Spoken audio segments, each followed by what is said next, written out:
টাকা দেন না। এখন আমি চকচকা কিছু টাকা আমার ব্যাংকে ভরবো। এখন ব্যাংকটা নতুন কিনে আনছি, দেখো চকচকা। বিসমিল্লাহ।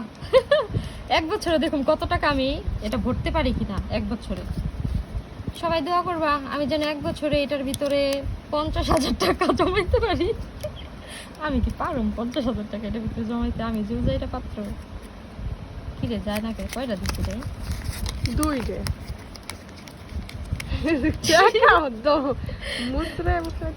এগুলো তো এমনি দেয় ব্যাংকের ভিতরে, এত এমনি দেয়নি, 3টা বাসন লিগা যায় না কে?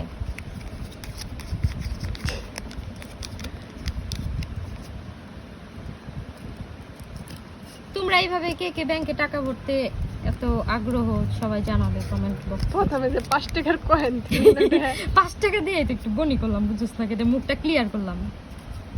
ব্যাংক মানে তো কয়েন দিয়েই করে না প্রথমে, আমরা ছোটবেলায় তো এমনিই করছি। এখন চকচকা টাকা দিয়ে আমি এটাকে বনি করলাম। ব্যাংকে তো আগে সবাই কয়েনই দিত। হ্যাঁ, এখন যে চকচকা টাকা দাম যতগুলো এখন চকচকা টাকা পাবো সবই ব্যাংকের ভিতরে দেবো আমি। শেষ, খতম। কত টাকা রাখলাম? 600 টাকা। 605 টাকা। দেখো এটা আমি 1 বছর পরে ওপেন করবো, আল্লাহ বাঁচায় রাখলে তোমাদের সাথে শেয়ার করবো কত টাকা জমাইলাম। বাই।